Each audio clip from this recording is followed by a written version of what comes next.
बात भाई बिलावल भुट्टो के शुरू करते हैं, जो कि कह रहे थे कि अगर भारत ने पानी को ना खोला तो खून की नदियां बहेंगी। और लेकिन अब की अगर बात की जाए तो भाई कह रहे हैं कि जो अजहर मसूद हैं और जो हाफिज सईद हैं वो हमें भारत को दे देना चाहिए है। और ये ऐसी ऐसी नफरत की बातें हिंदुत्व के हवाले से करते हैं, प्राइम मिनिस्टर मोदी के हवाले से करते हैं। ऐसा नहीं ये पॉलिटिक्स खेल रहे होते हैं, ये कन्विंस भी हैं।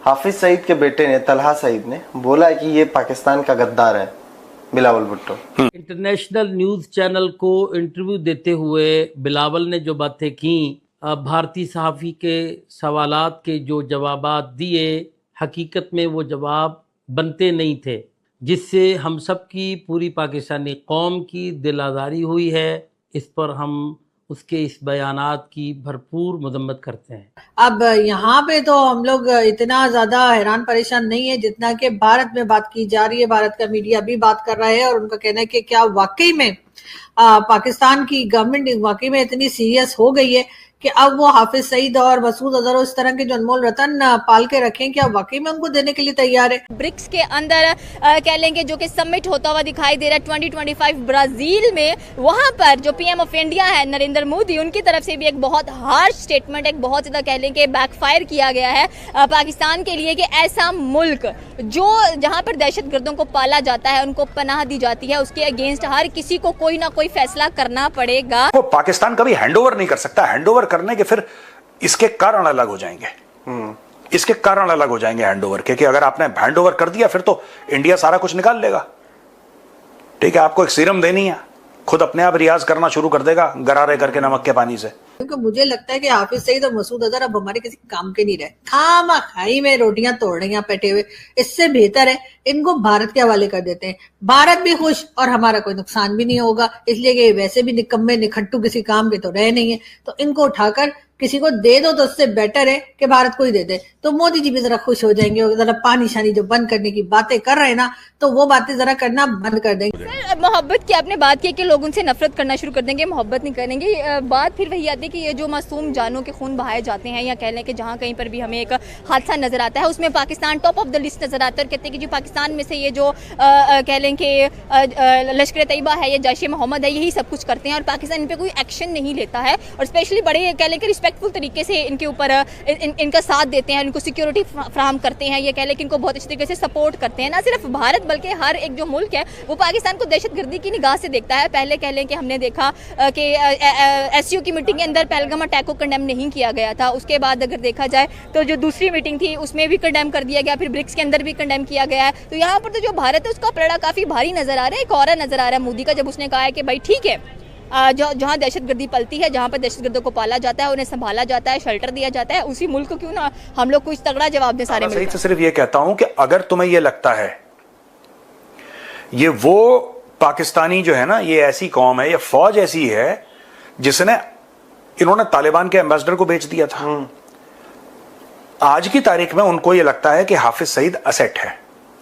अगर कल इनको लगा कि हाफिज सईद लाइबिलिटी है तो ये भारत को हैंडओवर नहीं करेंगे, क्योंकि उसके साथ कई ताने बाने जुड़े हैं। भारत में आएगा हाफिज सईद, अभी तो मोटा बन के सुअर की तरह बैठा रहता है हाफिज सईद, लगा ब्लडी पिग, सुअर की तरह वो बैठा रहता है कुर्सी पे और वहां से लेक्चर देता रहता है। अब भारत में आएगा तो भारत में उसकी चूड़ियां कसी जाएंगी, फिर वो बोलेगा कि हाँ मैंने इस फलाने आर्मी चीफ से यहां पे मिला, पूरी बातें बताएगा ऑन वीडियो, पूरी बातें बताएगा।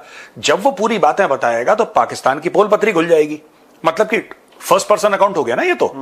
एक तो भारत प्रूफ दे रहा है, यहां पे तो एक पाकिस्तानी नेशनल प्रूफ दे रहा है, जो कि लश्कर तैयबा का हेड है, जिसने कि जैश ए मोहम्मद के साथ काफी क्लोजली काम करा है, जो कि आईएसआई का पाला हुआ है, जो कि पाकिस्तानी फौज का पाला हुआ है।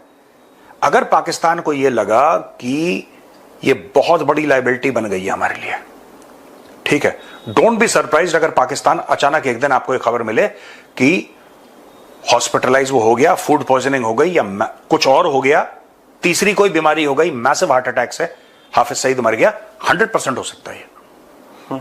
क्योंकि देखो पाकिस्तान कभी हैंडओवर नहीं कर सकता। हैंडओवर करने के फिर इसके कारण अलग हो जाएंगे। इसके कारण अलग हो जाएंगे हैंडओवर के, कि अगर आपने हैंडओवर कर दिया फिर तो इंडिया सारा कुछ निकाल लेगा। ठीक है, आपको एक सीरम देनी है, खुद अपने आप रियाज करना शुरू कर देगा गरारे करके नमक के पानी से। भाई आजकल मार पिटाई का जमाना तो है नहीं, केमिकल्स हैं, you can inject, he will speak the truth. बड़ बोलेगा वो हाफिज सईद सब पूरा, and that can be recorded and then India will give it to the world.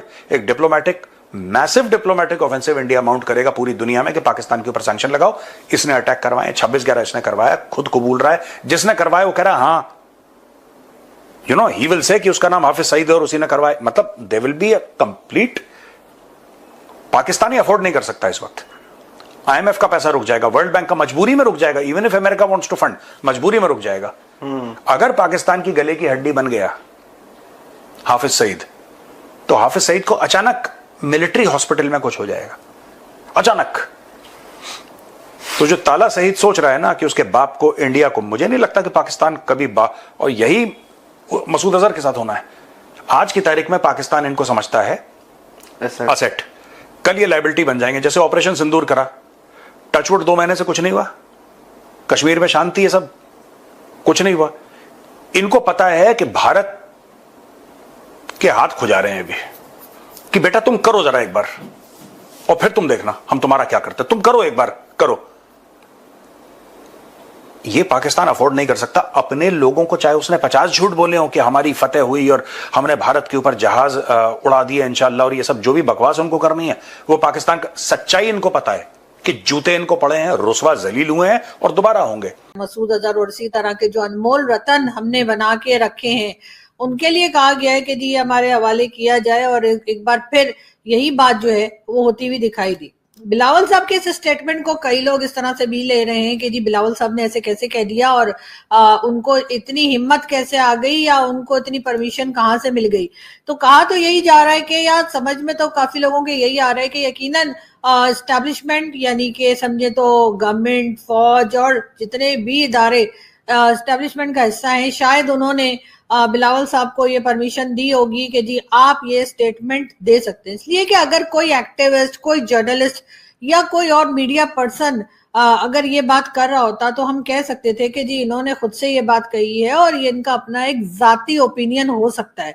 लेकिन बिलावल भुट्टो जरदारी जो हैं, आप सभी जानते हैं कि वो एक पहले फॉर्मर फॉरेन मिनिस्टर भी रह चुके हैं। उनकी एक पॉलिटिक्स में उनकी फैमिली का बहुत रोल रहा है, और उसके साथ साथ जो है, जैसा आप जानते हैं, उनके फादर यानी कि आसिफ अली जरदारी साहब, जो उनके अब्बा जी हैं, वो इस वक्त भी प्रेसिडेंट हैं।